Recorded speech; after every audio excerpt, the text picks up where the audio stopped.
Scott Horton is the author of Fool's Errand, a book about why it's time to end the war in Afghanistan, and he plays a major role in the Libertarian Institute. Now today we're here talking to Scott about various issues in foreign policy and various wars that the U.S. has gotten ourselves into and doesn't want to get out. So, Scott, you wrote Fool's Errand, a book about the war in Afghanistan. What are some of the major misconceptions you see in America today about the war in Afghanistan? Well, the final argument after all this losing for years on end now has really come down to what I call the Safehaven Myth. I guess others have called it that as well. And that is this idea which it just goes asserted and never proven, and it's never made to be proven in the media. But just somehow everyone's supposed to know and accept that if America doesn't dominate Afghanistan forever, that at some point Al-Qaeda could come back there, international Arab terrorists, bin Ladenite terrorists, and that then somehow this is supposed to be like a magic portal to Boston Logan Airport, or, you know, to hijack the next plane for the next big attack. But of course the reality is Afghanistan is exile. It's the furthest place you could ever get from anywhere. And the only reason that the September 11th hijackers were successful in what they were doing, it wasn't because they were associated with guys hiding out in Afghanistan. It was because they had student visas and access to the United States. The core group of pilot hijackers were Egyptian engineering students living in Hamburg, Germany. And so that was how they were able to get into the United States. The plan was the September 11th attack plan was, you know, organized. It was dreamt up in the Philippines, organized in Malaysia, in Spain, in Germany, and in California, and Florida, and Maryland. And so this is how the attack was successful. There was nothing magical about Afghanistan that made it successful. So it's a hollow argument in the first place. And then the reality is that there haven't been any Al-Qaeda terrorists in Afghanistan since 2001, when they all fled across the border, mostly into Pakistan, some into Iran, and they got away. Well, some of them were killed. About 500 of them were bombed to death. And then about a few hundred of them escaped. And so, and the Taliban, who are the beneficiaries of all these years of war and who are in a position really of power to regain power when America does leave, they've sworn for years that they would never let Al-Qaeda come back anyway.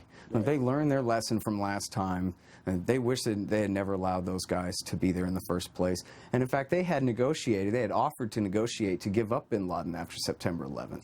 But Bush wouldn't take yes for an answer and started the war anyway. And so, you know, if that really is everything, the safe haven myth, that Afghanistan can never be left alone because then terrorism will come from there. Even if you bought that, which it's not true, as I explained, still the Taliban have sworn that they have no interest in doing that, and they would never allow that to happen again anyway. So there's plenty of basis to withdraw on that basis. But so that's why they have to come up with all these other excuses to stay too. We're going to give them democracy. We're going to give them women's rights. We're going to build schools for all the little girls. We're going to do every kind of engineering project. We're going to build massive electrical plants and waterworks and all these things, none of which last, none of which amount to anything, but all of which become the reason to keep the war going and going and going, that we're not quite finished saving these people yet. And of course, they've ended up creating an insurgency against them that they cannot defeat. Right. So you talk about how we're trying to build democracy, but it isn't working. Why isn't it working? Well, for the main reason is because the plurality of the population, the Pashtuns, have no real representation in the government. The government is basically made up of the Northern Alliance, who were losing the Civil War at the time America intervened in 2001. And there are some Pashtuns who have been represented in the government, including Hamid Karzai, who was the president there for many years. But that actually didn't amount to representation for the Pashtun, the plurality population of the country. In fact, it just meant worse warlords were then inflicted on them back closer to home. And these were many of them, the same corrupt warlords that the Taliban had risen up to oppose and to kick out in the name of law and order back in the 1990s. And so the more America supports this government, the more it's truly supporting the government against the people of the country. Right. The more that they rebel against it. It's not that we haven't just spent enough money training enough troops, training enough cops, implementing enough social programs. It's that all the cops and all the training and all the social programs only boomerang, only backfire, only create worse insurgency. The drug wars too, and all of that. Every bit of the policy is counterproductive. For, the more we attempt to create a government to foist on the people, the more they rebel against it. And particularly when it's a coalition government, mostly of Tajiks, Uzbeks, and Hazaras, that we're trying to foist on, who are like 10% of the population each, or 10 or 15 each. And we're trying to foist them on the 40% plurality of the country, the Pashtuns, who their only real political representation is the Taliban. Their only real security force on the ground that can protect them from the government America's trying to foist on them is the Taliban. And so they've come back to power. Even though when the war started, they left the field. They didn't vow this will be the mother of all battles and we'll fight and we'll come another day and the South will rise again and all this. They didn't even do that. They just said, okay. They recognized the new government as Islamic enough, and they didn't even fight. It took years for the American government to pick a fight with them big enough now that they can't defeat it. Right. So Osama bin Laden was the mastermind behind the September 11th attacks. Can you talk some about his motivations and how we've only intensified what his motivations were? Right. Well, so I wouldn't say like he planned the details of it, right, but it was certainly his group that did it and on his blessing and everything, obviously. And yeah, so the whole thing was this. The Al-Qaeda group, first of all, they had their own internal dynamics. You want to be as cynical about it, public choice theory about it as possible. You have a bunch of disparate jihadists left over after the 1980s Afghan war. They're looking for something to do, and they're vying for power within the organization. And so you have people from all over the Middle East, and for that matter, Central Asia.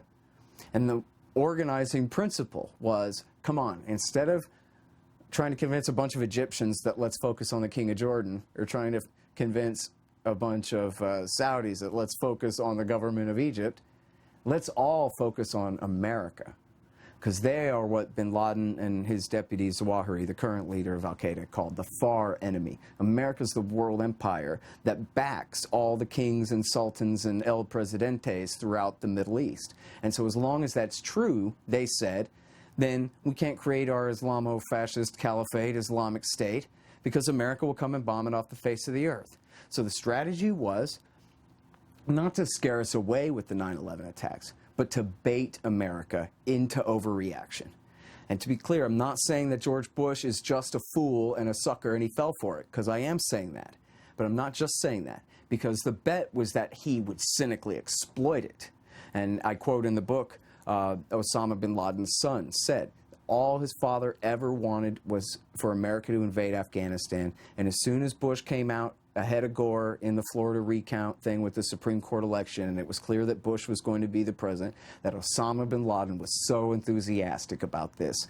Not because he thought he could scare George Bush away, but because he saw that fake macho posturing, fake tough guy, Republican, corporate, corrupt, cynical. I mean, hell, he was a Houston oil guy. The bin Ladens know all about that kind of business. They know exactly who he was dealing with. And so this is the perfect mark. This is a guy who I can get to do what I want. So, but then that I can get to exploit. I'll give him a crisis, he'll exploit it, right? So I don't just mean to say like, oh, George Bush was under his spell and it was somehow not his fault or whatever. Right. Bush took a crisis and then exploited it. Right. And he exploited it to such a degree, he had millions of people wonder whether he was the one who did the attack. Because he exploited it so badly, I might as well have. Right. For crying out loud, you know, where you're not allowed to dissent at all as they march us right into Iraq that had nothing to do with it, but you're an anti-American traitor if you don't want to go along with this new war on terrorism, not war on Al-Qaeda, but war on terrorism that encompasses any enemy they want to fight. And of course, all the governments on their hit list, none of them had anything to do with Al-Qaeda or the attack on the United States whatsoever, right? Iran, Syria, Iraq, Yemen, Libya, Sudan, Somalia. I mean, Sudan had harbored bin Laden, but then Bill Clinton said, I want you to kick bin Laden out of there, and the government of Sudan said, okay, and that was in 1996. So all the countries that were on their hit list for regime change, not one of them was tied, certainly not to the September 11th attacks, and not even really to Osama at all. And instead, they try to pretend that they exploited it to such a degree to take the Al-Qaeda attack, this very small group, and you know, you can see how it worked, right? Because, so Pearl Harbor was the analogy. Right? They say even Bush wrote in his diary, the Pearl Harbor of the 21st century happened today and all these things. Everybody made that comparison. But when Pearl Harbor happened, 3,500 dead, right around the same thing, right? Same level of catastrophe, one-day attack kind of a thing, right? But there was actually an Imperial Japan behind that attack. An Imperial Japan that ruled Japan, and for that matter, much of China and much of the rest of East Asia, right? All of Korea, all of this. But Al-Qaeda was 400 guys. Al-Qaeda was a small group of guys, it's basically a group of outlaws, a bunch of bandits hiding out in Afghanistan where they weren't from, right? There were Egyptians and Saudis and so forth mostly, right? So the bait and switch was easy. People were the catastrophe was on that level that then people were, it was easy to prey on people to get them to imagine that the enemy out there was comparable to Imperial Japan, right, was comparable somehow to the Soviet Union, which at one time dominated a third of the planet Earth, right? Bin Laden and his friends dominated a camp outside Kandahar City. That was it. So, but anyway, that was the purpose of the attack, was to give George Bush a crisis to exploit so that then he would, over the long haul, that he would run the empire into the ground, run it into bankruptcy, just as the Soviet Union had done with America's help in the 1980s against the Soviet Union in Afghanistan. And that we would take the place of the Soviets and do that same self-destructive policy to ourselves. So, as bin Laden's son put it, that America is the bull that goes after the red scarf. And all his father was trying to do is get us to invade Afghanistan, spend enough money that the whole thing finally fell apart. And right, so then that's where we are now. And you look, especially with Iraq, as Michael Scheuer, the former chief of the CIA's bin Laden unit, put it, that Iraq War II was Bush's gift to bin Laden. That, boy, you thought invading Afghanistan is what he wanted. How about getting rid of the secular, socialist, fascist dictatorship in Iraq? How about overthrowing Abdullah Saleh in Yemen and Muammar Gaddafi in Libya and attempting to overthrow Bashar al-Assad in Syria? All of these enemies, and of course the Ayatollahs in Iran are still on the hit list, all of these enemies of al-Qaeda. So America's going around doing all of al-Qaeda's dirty work for them, and especially in doing Iraq War II. That was the ultimate thing. And Obama really doubled down and really doubled the crisis in Libya and Syria, and has really cost America's empire in legitimacy and in sway around the world. Right. American power is receding. Bush basically completely fell for it and blew America's entire wad in there. There's no way, for example, the American people would tolerate a full-scale invasion of Syria or of Iran in order to depose these countries and try to redo something like Iraq War II. It was absolutely out of the question. When that was what they wanted, the neoconservatives, they wanted to go to Iraq, and then they're going to go to Syria, they're going to go to Iran, they're going to do whatever they want. But it has not worked, and the jury's already in. We already know. And so you look at our relationship with the Europeans, it's not all just because of Donald Trump. It's all just because of, well, really, why should we do what you say? Because what really can you do about it? And then, of course, Russia and China are aligned closer than ever before, and American power is receding. Charles Kruthammer is dead, and the unipolar moment is over. North America no longer rules Eurasia, and now it's all downhill from here. And that was what bin Laden was trying to accomplish. Which, that part of it is fine with me, right? It's the part that bothers me is, well, and I'm not saying it's fine with me like the means to the end, a million dead Iraqis or whatever, but I'm just saying, I'm not lamenting the loss of the empire's influence. Right. I'm just saying, we're doing it the hard way, when we're not supposed to be an empire in the first place. And of course, we're losing all our freedom. Here we got a $21 trillion national debt here and massive centralization of power. We have this whole military-industrial complex. Well, now we have a domestic version of the same size and influence of this homeland security state, and all the contractors and all the think tanks and all the study groups and all the universities and everybody in on the national federal police state in the name of anti-terrorism since September 11th. Almost equivalent, not quite equivalent to battleships and long-range bombers, but it's still, you know, hundreds of billions of dollars invested in this massive transformation of the form of our government at home in the name of this crisis. And we've just allowed our government to do it to us, all in the name of keeping us free and safe, of course. So can you talk about how this kind of came about, the militarization domestically of America's police and security? Well, it was already, you know, ongoing since Nixon, especially with the war on drugs, and then Ronald Reagan really doubled that. But then with the war on terrorism, it's all just federal money. right? So you got 20,000 different counties in America, 18-something thousand counties in America, and every single one of them wants to sign up for federal dollars because, let's see, the local water park, that could be a terrorist target, okay? So we'll just pretend that we need an extra amount of money, and then we'll get equipment, guns, fatigues, armored personnel carriers from Homeland Security and from the Pentagon, all the leftover, surplus spoils of war and all this stuff. And so then attitude follows behavior. You take a deputy sheriff, take him out of his brown dress shirt, put him in military fatigues, give him an AR-15 instead of a revolver, and then put him out there in an armored vehicle instead of a Crown Victoria, and now you have a soldier. You don't have to tell him he's a soldier at war. He is a soldier at war, and he'll go out there and he'll kill somebody, and that's exactly how it is. Sniper shows up with his floppy little hat, you guarantee someone is going to die that day. And so this is a real change from how things have been in America, at least for the majority. And things have gotten much worse for minorities, of course, as well. We saw in Ferguson, this was a huge part of the reaction. It wasn't just the killing of Mike Brown. It was that when the protesters came out, it was like Bush had invaded with the 3rd Infantry Division in Iraq all over again when the local police came out with all of their heavy equipment, as though, hey, we have to put down a riot in Fallujah, right? Because that's where they just got back from. This is how we do it, right? The empire comes home. That's what Chalmers Johnson, the great scholar of American empire, said. You either give up your empire or you live under it. Right. And so that's what we're doing. Create this system, and then it applies to us just as well as it applies to the foreigners that we inflicted on. And it's a real failure of imagination on the American people's part. Go to war, it's just a simple little 3-letter word, and it's just a word and this and that. But you're talking about blowing people apart and then their family members grieving and this kind of thing. It all amounts to a hell of a lot to them. It's all very far away to a lot of Americans. We don't really have to think about it, or somehow Americans imagine that it's all worthwhile somehow. But, it all matters a lot, and it's all particularly what Bush did with invading Iraq, but every damn decision they've made since then, too, has guaranteed that we're going to see reverberating consequences from this terror war for decades, for the rest of our lifetimes. Right. So earlier you mentioned Syria. Is it within the United States' interest to get rid of Assad, or what should we do in Syria? Absolutely not. Well, and that ship's already sailed anyway.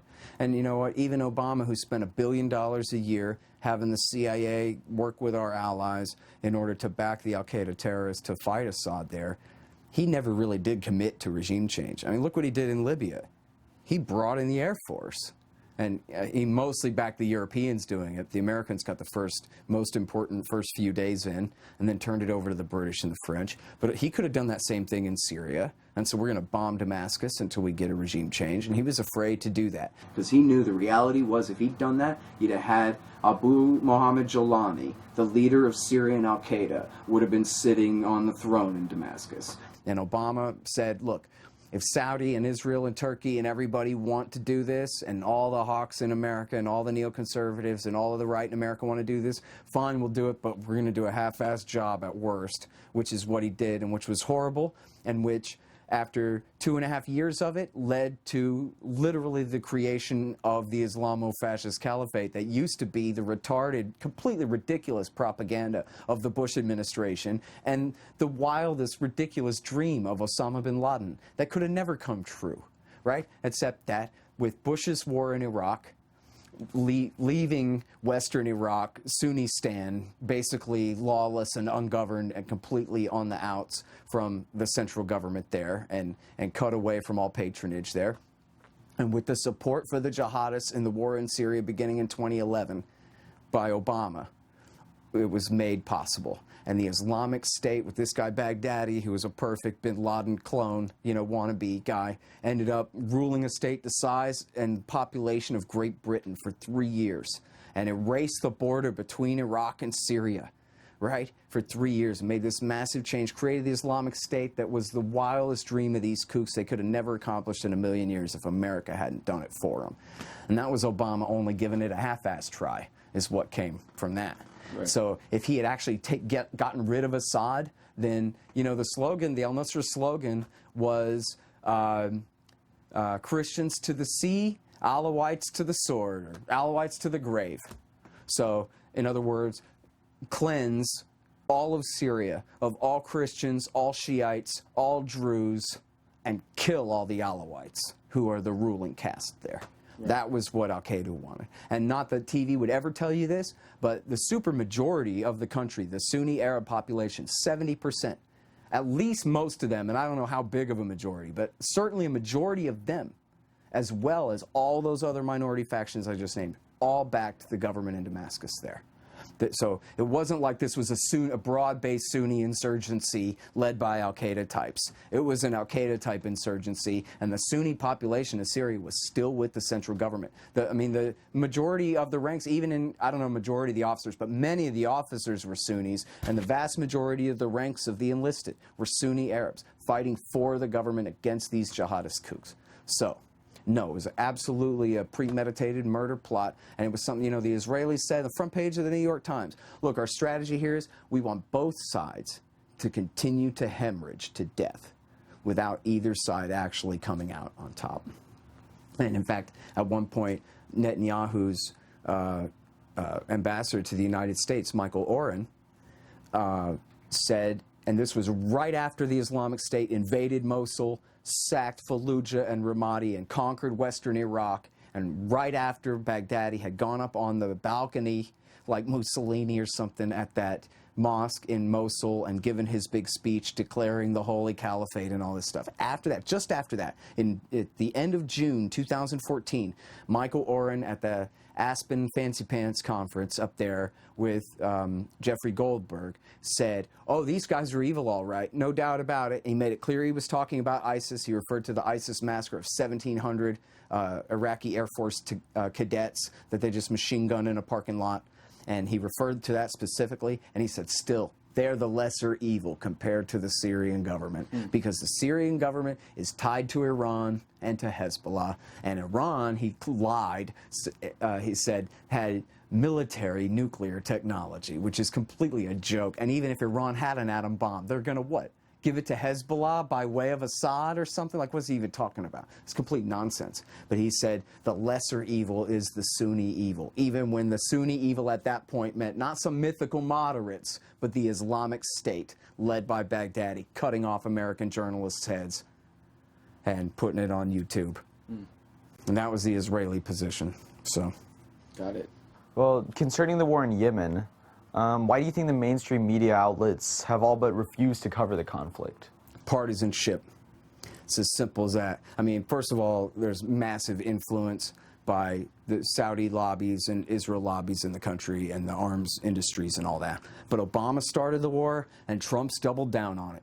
So Trump supporters can't criticize Obama for starting the war, because then they got to criticize their guy too. And the Obama guys can't criticize Trump, because then they got to criticize their too. So rather than being hypocrites, they're just silent. Right. And so people just don't say anything, because, you know, they figure they have a dog in their fight. In the fight, they have to defend their team, their side. And so meanwhile, what's it amount to? A genocide against the poorest country in the Middle East that never attacked us, never threatened our interests in the slightest. Right. Right. You hear from time to time about the Iranians said something tough about, oh yeah, well maybe we'll close the Straits of Hormuz.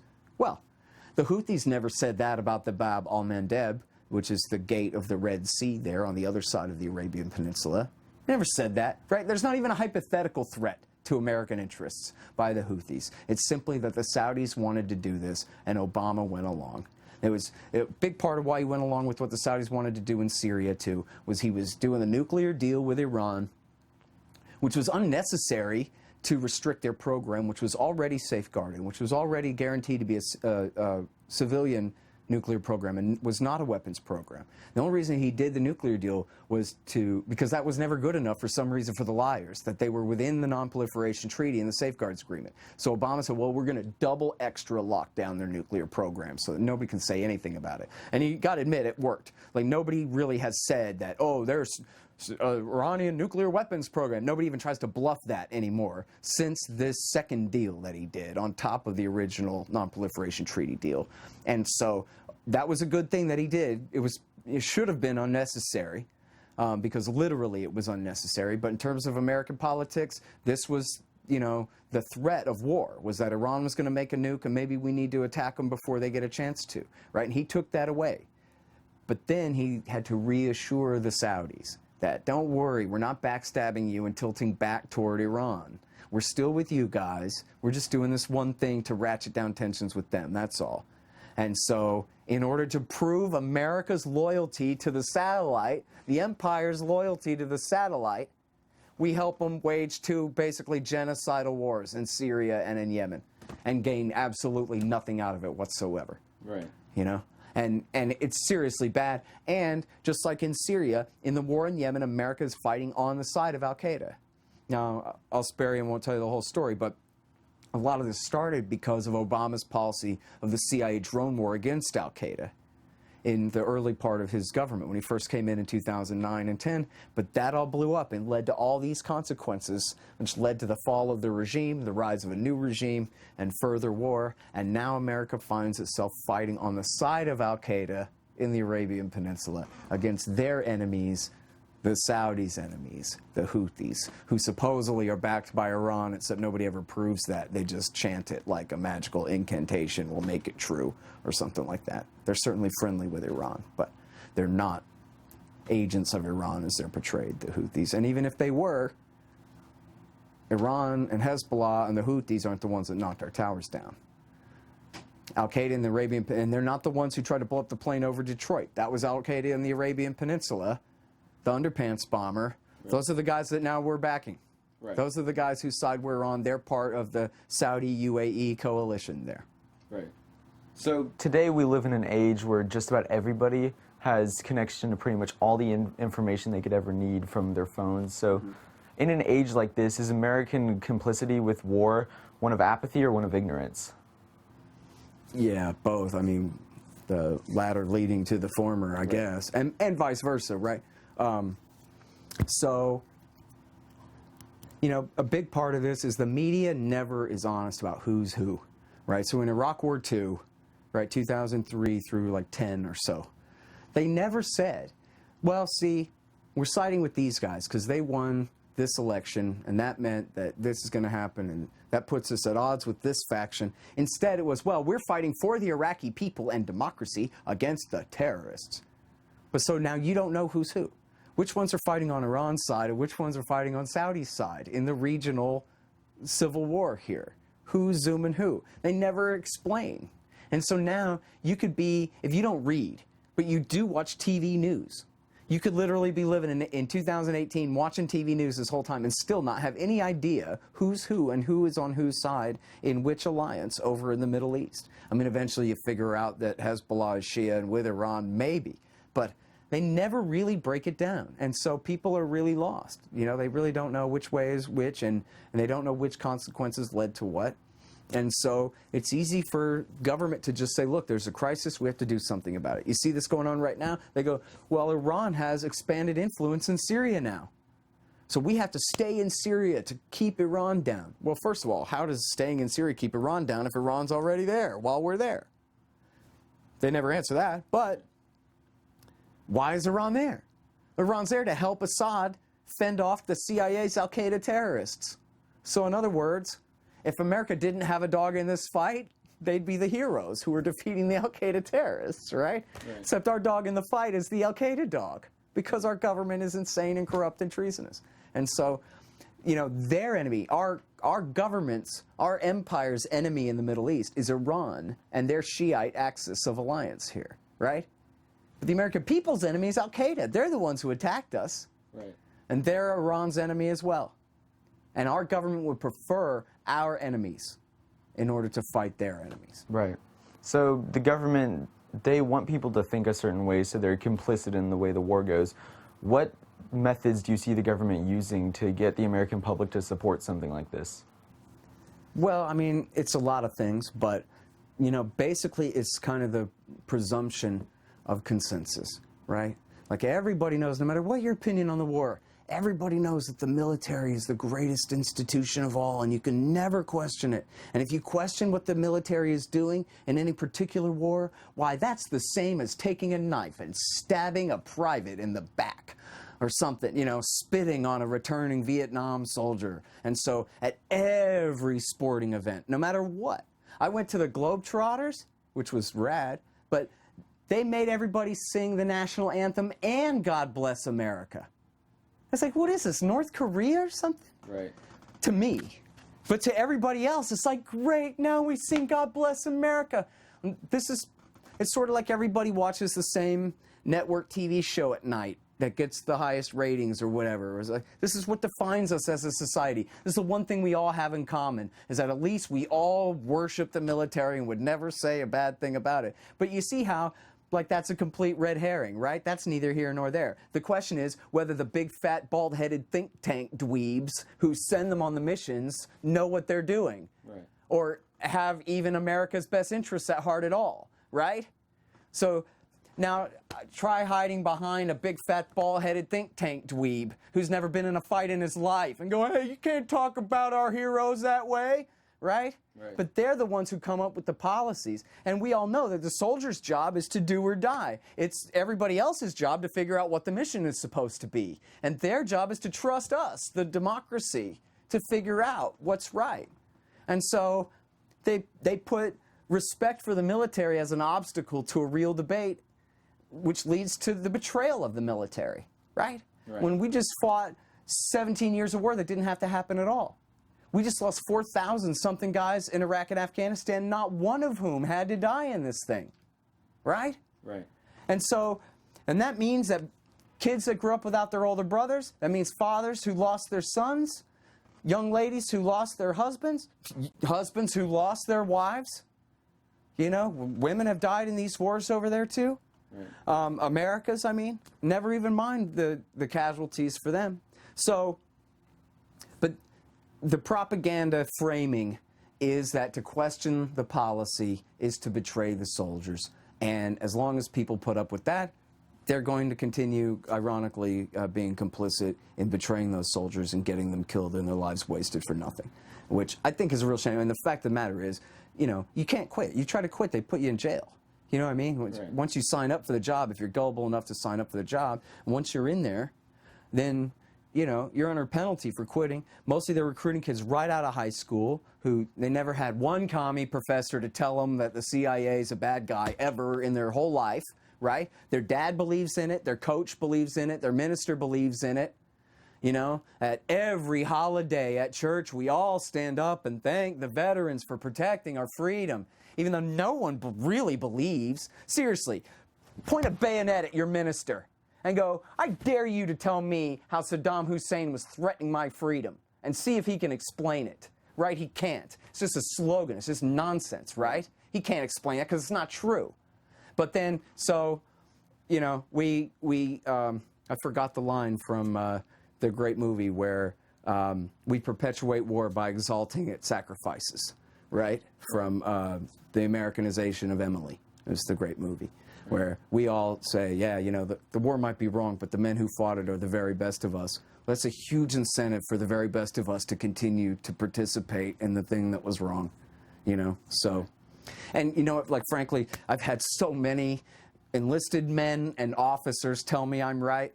I went on the Tom Woods cruise. There's a Green Beret, Ranger, and a guy who was a specialist, not a higher rank, but a specialist, but was at the Korangal Valley campaign in Afghanistan.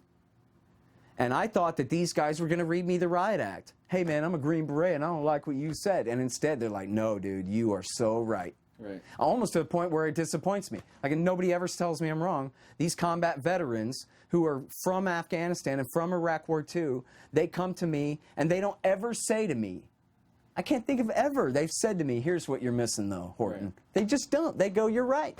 Right. You know? And now that's obviously not a scientific sample. That's the people who are coming to me, but still, like, right. So it's, I don't feel like I have to disclaim too badly. You know, Colonel McGregor, who was the great the great hero of the tank battle of Iraq War I, he endorsed my book. Right. Right? So, you know, maybe it's patriotic and red, white, and blue, and maybe it's even like conservative and capitalist and right-wing in a way to be anti-war. Right. You know, maybe I saw Kennedy today on Fox News out of the blue. I don't know what she was talking about. Bring up Jane Fonda and the great betrayal from Vietnam, as though anyone who's anti-war, it's just this permanent image. We're all tarred forever with Jane Fonda sat for 10 seconds on a North Vietnamese anti-aircraft gun in a PR stunt gone wrong. My God, right? And then Now all anti-war people are supposed to, you know, have to wear her as an albatross around our neck for how long? When that happened before I was born, and I'm old now. So what are we even talking about, you know? So anyway, I'm kind of rambling there, but I mean, they really do portray it in America. And, you know, it's just like The Simpsons with pot. Anytime anyone on The Simpsons smokes pot, all of a sudden it's rainbow colors and it's 1967 and groovy, man. Well, but like, come on. There's a lot of pot culture that's taken place in America. It has nothing to do with 60s groovy, man, right? Right. Even when they have Cypress Hill on there, they still have 60s groovy hippie crap. Like, get over that. That has nothing to do with what's going on right now, you know? Right. Certainly it doesn't have anything to do with the anti-war movement. I don't even know if there are hippies anymore. There's certainly AWOL on foreign policy issues. Yeah. You know, it's Code Pink, I don't consider hippies. They're good. Yeah. So you brought up that maybe there's no scientific evidence, but there kind of is. Candidates like Gary Johnson and Ron Paul have polled much higher among people in the military than the general population. And all these people that are in the military are coming up to you and telling you you're right. Why do you think this is? Why do you think they understand better than the American people? Because their ass is on the line. That's their friends. To them, they really exist. To most Americans, they're like imaginary golden idols. They're like this metaphysical construct, the American soldier. But who is he really, right? It's Ryan, your neighbor's son, right? He's some guy. Right. And so the deal is supposed to be, again, and I know this because I went to government school when I was a kid. And they taught me this explicitly. That the soldier's job is to follow orders, to go on the mission, to do his best to protect his brothers, and to trust that the adults back home are using democratic processes and influence to elect only the best men, to make only the best decisions about how their lives are to be used. And that if they're going to be killing and dying, it's only going to be for a good reason. Otherwise, they could be at home playing baseball, right? And so that's supposed to be the agreement. You talk about a social contract or something, that's supposed to be the agreement. 18-year-old boy, get out there and fight. It's not your position to ask why, because we're taking care of it, right? So then when we're not taking care of it, they have obviously a huge right to be angry. And so, you know, Johnson aside for a minute, look at the phenomenon of Ron Paul in 2008. You know, Ron Paul is really not right-wing. He's a conservative old doctor in a personal sense, and he's, you know, anti-abortion. He's a little bit right-wing on immigration. But he really is a very radical and very libertarian type personality. But he ain't a leftist in any way, and he never was, and you can tell, right? And in his personal life, he comes across as very conservative, right, in his manner, the way he speaks, the way he dresses, and whatever. And, you know, frankly, he's the exact same stereotype as George Bush, right? German background, Lutheran turned Methodist, and married to the same wife with no scandals and lots of kids. In his case, he was a doctor, unlike George W. Bush, who was nothing. But, you know, he was that same stereotypical mold of that conservative, white, Protestant, Christian, Republican Party member of Congress, in this case. And he was way more anti-war than Jane Fonda, way more anti-war than Michael Moore, way more anti-war than, well, I don't know about Code Pink, they're pretty good, but he is as anti-war as anybody, and absolutely unapologetically, and always from that very Ron Paulian perspective, that, listen, I think this is something that we ought not to be doing, right? And it's because he knows better. It's because he knows exactly what he's talking about, and he knows better than the people who disagree, and wins that argument. So what happened, what you're talking about with the military, they rallied to him. The only anti-war voice they'd ever heard was this, you know, tie-dye stereotype from the 60s, or Michael Moore, the big fat communist millionaire hypocrite blowhard that everybody hates and reacts against, right? And then Ron goes, no, look, I'm your conservative square stereotype, and I'm so anti-war, forget about it, I'm off the chart. Right. And they said, perfect. It was like he was handing them a permission slip. If you like your identity, you can keep it. I'm just asking you to change your opinion on this war. You felt this kind of social pressure that if you like NASCAR or you like whatever, you like pickup trucks, that you have to agree with this? No, you don't. Right. No, you don't. And people went, oh, I don't? Thank God I don't. And then by the millions they rallied to him, by the millions, just because he wasn't Michael Moore, just because he said it's okay to be right-wing and anti-war. And he changed the world permanently. I mean, it's too bad he didn't win. Right. Boy, is it too bad. It'd be a lot different today if he had. But still, Took at the, you know, Donald Trump was a superstar on the level of Michael Jackson or whatever, right? You can't beat that level of fame, the depth of fame of Donald Trump in this society. Ron Paul had never been heard of before 2007 and 8 when he started running. Now, he had one fan in every neighborhood, right? The hardcore, you know, the Ron Paul cult, including myself, all around the country. But no one else had ever heard of him. He was not a household name at all. So he had to really come from a much lower spot in terms of that. And he had the media absolutely against him in the ways that Trump pretends the media is against him, which they kind of are, but not the way they were against Ron, where they just wouldn't even report his results. They would pretend he wasn't even there. I mean, they just outright, in fact, there's a whole book about how they stole the election of 2008 from him, or the nomination, outright. I mean, it's, you know, state after state after state, they rigged it against him and cheated. What's the book called? I forget, it's actually on the shelf over there somewhere. Awesome. You're probably... I think it's this one right here. Am I supposed to do that? No, it's all good. Swindled. How Swindled. the GOP cheated Ron Paul and lost themselves the There election. we go. Perfect. And then here's my Ron Paul statue. Too. I love him so Now very everyone much. can know. Awesome. Well, perfect. So we're going to take a bit of a shift now and talk about Israel and Palestine. Okay. So you obviously don't think that the current situation is sustainable. Right. Why not?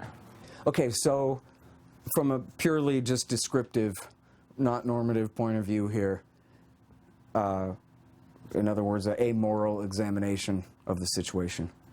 In 1948, when Israel was created, they drove 750,000 Palestinians out of their homes into the West Bank, the Gaza Strip, and then all around the Middle East, into Jordan, Syria, and different refugee camps around. Okay, now that was cruel, but it worked as far as it goes, because what it did was it created an 80-20 Jewish supermajority inside what we now call Israel proper, the 48 borders. Okay. 20% of the population of Israeli citizens are Palestinian Arabs, Christian and Muslim. But the other 80% are Jews. Now that is sustainable if the project is supposed to be a Jewish democracy. And again, it was created with ethnic cleansing, but it worked and it was sustainable over the long term. What we're dealing with now is a situation for the last 51 years since the 1967 war, when Israel invaded and occupied the West Bank, the Gaza Strip, and East Jerusalem. Now, since then, virtually half of the population, of the civilian population that are ruled by the Israeli government, have no political representation, no civil rights or natural rights respected. They basically are like helots in ancient Rome. And a stateless, rightsless, occupied people, and for now longer than the Soviet Union occupied Eastern Europe.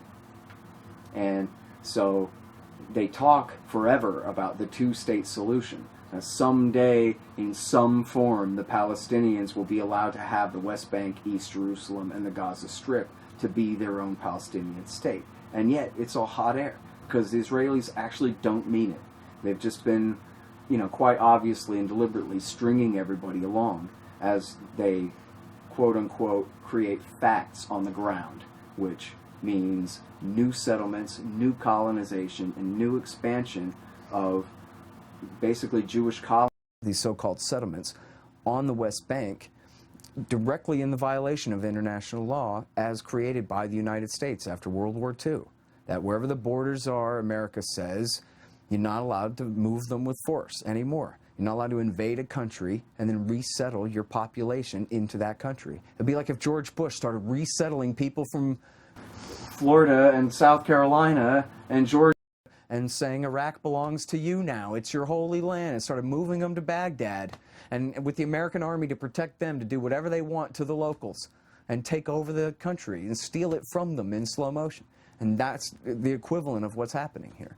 And the Palestinians are said to all just be a bunch of terrorists and are said to be irreconcilable and are said to reject every benevolent offer that's given to them to have their own autonomy, that they'd never miss an opportunity to miss an opportunity, as they say. And it's all just a lie.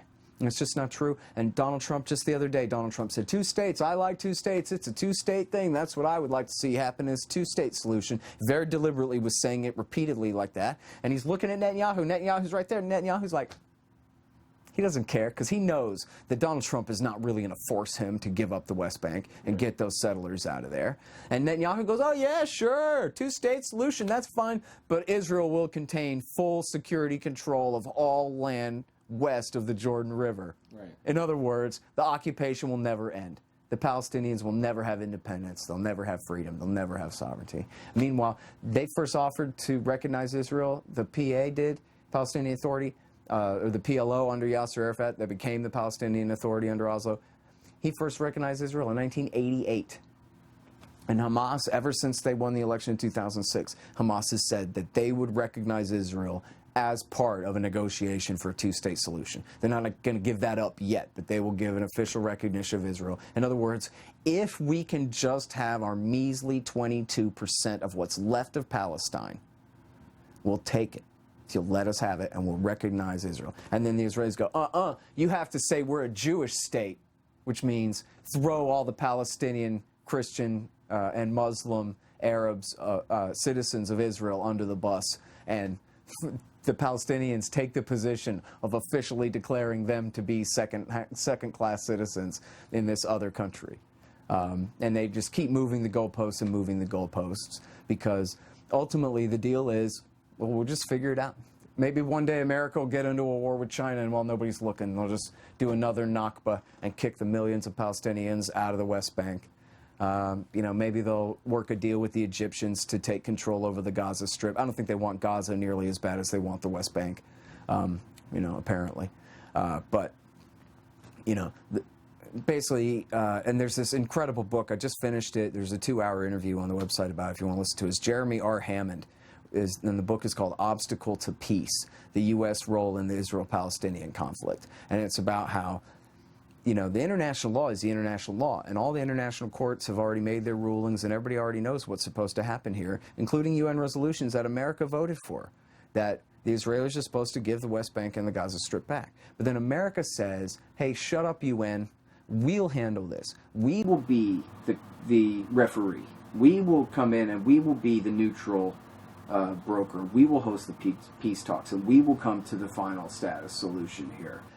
As though we're neutral, and we're here, because only America can do a great job getting everybody to compromise and do the right thing. But that's totally not the deal at all. Instead, America has been Israel's lawyer the whole time. And all they do basically is obstruct and obstruct and obstruct and obstruct on behalf of the Israelis at the expense of the Palestinians. All right. Right. Well, considering the factionalism within the Palestinian movement and general disillusionment among Palestinians regarding the Palestinian leadership, do you anticipate the liberation movement to become increasingly more radical as they become more desperate? Well, that's a really good question. I mean, Hamas, basically, I forgot who coined this, but, radicals all become conservatives the moment they seize the capital city, right? So Hamas are a right-wing Islamist group, but they're nothing like the Al-Qaeda guys. They don't have the same religious beliefs, and they don't have the same political radicalism as the Al-Qaeda guys. At any time that Al-Qaeda types have popped up in the Gaza Strip, the Hamas guys have just killed them. And they don't even put them on trial and arrest them. They just shoot them. Send a squad to attack and destroy them, which has happened a couple of different times. And so, they have a huge interest in maintaining that monopoly within the Gaza Strip and preventing bin Ladenite types to the right of them, more radical than them, from doing anything too bad. In the West Bank, there's no way to organize leadership. I mean, the whole place is completely riddled with spies and electronic and human, and there's just the closest they can even get to an intifada now is, basically random people doing knife attacks on Israeli soldiers and Israeli colonists on the West Bank and in East Jerusalem. And that's kind of died down. That was a bigger thing in 2016, 15 and 16, I guess, the knife intifada. But, at some point, I guess they could riot. Everybody always says, well, how come you don't do peaceful protests? But they do peaceful protests. Nobody covers them. Everybody acts like, well, if you would just adopt Martin Luther King and Mahatma Gandhi tactics and do civil disobedience and refuse to fight, then you'd win. But not if the cameras won't show up, and not if, American TV channels just won't show it to the American people. Or what do they have to be protesting about? What do you mean somebody stole their well? The whole village had a well and now the Israelis stole it from them? Well, that sounds newsworthy. Let's talk about that. But instead, we don't get to see it at all. All the civil disobedience in the world doesn't bring it to, it brings it to the world's attention, but not to Americans. Thomas Friedman from the New York Times said, if only the Gazans would all just march unarmed toward the fence and say, we are people and we want our rights or something, then the Israelis would have to change and they would have to admit and they would have to adjust. They would have to give these people their rights. And then it happens, and all the Gazans march toward the fence and the Israelis just snipe them and massacre them. And Thomas Friedman says, oh, well, that's just what you get for being a terrorist and causing trouble and trying to break into Israel. When, who are these people? 80% of them are the refugees and the descendants of refugees from the Nakba. That's their land on the other side of that fence. That's their grandma's house, or that's a new house where their grandma's village was. That was one thing the Israelis did, was when they ran all the people out, they bulldozed all the old villages and just built entirely new structures on top of them. They tried to erase the Palestinians' existence. We talk about the Palestinian Nakba now, the 750,000 killed, but did you know that for years, for decades even, that was like some kind of crazy conspiracy theory? What everyone was told was that this was a land without people, for a people without land. Imagine that. The east bank of the Mediterranean Sea had yet to be settled, huh? Right. And geez, when the Israelis showed up, there was no one there for them to ethnically cleanse. They just moved in. Look at all the nice room we have here, they said. And it was fine. And that's what the American people were told for decades, that the Palestinians weren't even real. So, yeah, that was the only way they got away with it then, was by completely lying about it, Right. So, and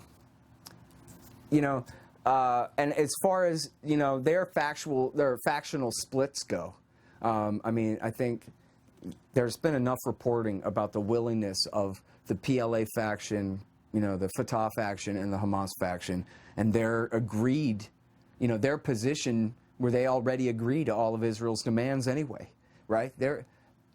All they want is their measly 22% that they're willing to settle for. So I don't think that really, any failure to move forward from here can be blamed on their stubbornness. They're not the ones who are being stubborn. They're the ones who are being robbed. It's the comparison has been made to, it's like negotiating over how much pizza each of us get while I'm eating the whole damn thing during the negotiations, and so that's the way that they set it up. So, no, I would put, 100% of the responsibility for the failure to move forward on the Americans and on the Israelis at this point. They're not honest in their dealings at all. The Israelis aren't honest, and the Americans are not honest brokers in the thing at all. The whole thing's basically a scam, a pretension of a peace process. I mean, who ever heard of a peace process that lasted for a generation and a half? You know what I mean? Yeah. That's one hell of a process. Why not just emancipate the Palestinians and let them have their West Bank? And the answer is because the Israelis want to steal it. That's why. They want it all. Yeah. So, as we move towards the end, do you think there's any hope for reining back the American empire? Or do you think that it's just going to go on for longer than we're going to be alive? Yeah, I wouldn't sell them short. I think the Ron Paul position is that they're just not going to wise up until the dollar breaks, until it just absolutely, literally can't afford it anymore. And, as I said, American power is already on the decline around the world. The American people are as anti-war as they've ever been. I mean, they're really over this. There's all kinds of polling about this, but specifically there's the Pew Charitable Trust, and they do this huge poll where they show, and it's funny too, because the expert community that they poll, separate from us losers out here in the real world, is the Council on Foreign Relations. So they asked about 3,000 or so members of the Council on Foreign Relations all these poll questions about what they think. And then they asked the American people all the same questions. And the gap between the experts and the American people has never been wider. And, I think for the first time, beginning in 2013, so for a while now, for 5 years now or more, they've had a significant majority of Americans say the U.S. should just mind its own business and allow the rest of the world to get along, their own way the best they can. So I don't think the American people are in the driver's seat on this, but I think that if you had a president who really didn't believe in it and really wanted to stop it and was determined to stop it, then they could, and the American people would be with them. I mean, Donald Trump is no kind of libertarian. He's no kind of Ron Paul guy. In fact, he ain't even really a reader. But he's the kind of guy who's just fed up with all this because, geez, it's been going on for so long. How can it take you 20 years to kill 400 guys and you still ain't done yet? Right. It doesn't add up to anyone at this point, right? Or at least anyone could see through it at this point or start to wonder what the hell is really going on here or something, So Donald Trump's made it clear he doesn't want to stay in Syria. He doesn't want to stay in Afghanistan. He doesn't want to stay in Somalia. There was a Washington Post story where he goes, why the hell do we even have soldiers in Somalia? Why do I give a crap what happens in Somalia? And General Mattis, according to the Washington Post, told him, you have no choice. And now, of course, the fact of the matter is he could say, you're fired. I have the choice, not you. You can't fire me. I fire you. I want out of Somalia.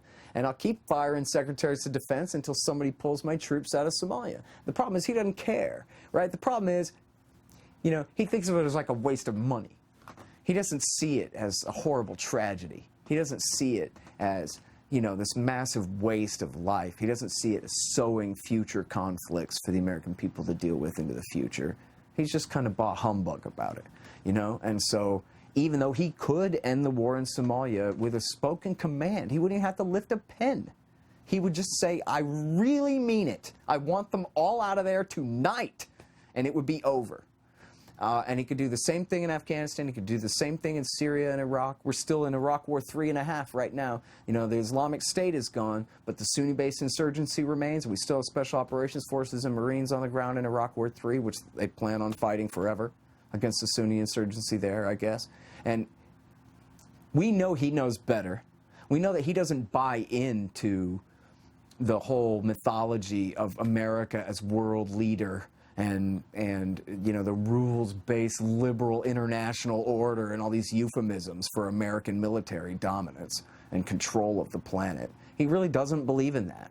But he believes in being kind of like George Bush, being a macho, tough guy, pretend, right-wing badass that he can't really find it within himself, apparently, to really oppose it, right?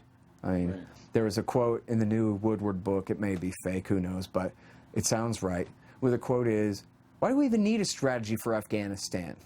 The job is killing people. You don't need a strategy to kill people. Right. Right? Like, just go out there and just hurt them until they give up. Yeah. And that's, to him, what makes sense. Isn't that how Eisenhower won World War II? He blasted them, right? What are we waiting for, And so that's just the way he looks at it. So to him, withdraw is not the far superior answer to double down. Right? In things that he's against, in wars that he's against. I want out of Afghanistan, he said, for 5 years. Now he says, why don't we just kill them all until we've won? Right. Because he could give or take either answer. Yeah. So this is the tragedy. It's the practical joke of Donald Trump on America. It's exactly what America deserves after turning down Ron Paul twice, when he could have put an end to all of the American empire and all of its excesses in the very best way and with the very best of intentions. And instead we get this madness, Yeah. But you know what? Obama could have done it too. Obama, now he's a real true believer in all this imperial stuff, mostly. But on specifics, he said that the Libya war was 51-49. That's how he decided. Well, it was a 51% to 49% decision. Well, he's just admitting that he's a war criminal, right? That he just started a war that he didn't have to start at all. 51-49? Like not even 70-30 or 80-20? Right. But, so he didn't have to do that. And we know, especially from Bob Woodward's book, Obama's Worst, but there are many others, that he did not want to escalate Afghanistan beyond maybe 15,000 guys, a token amount to increase a little bit and then come on.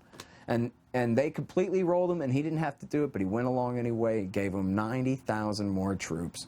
and raised the war up to 140,000 and then lost anyway.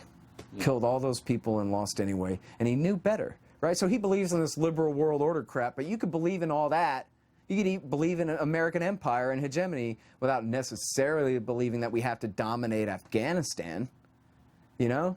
But for him, politically speaking, it was easier to get John McCain off his back than have to deal with him. That was basically what it came down to.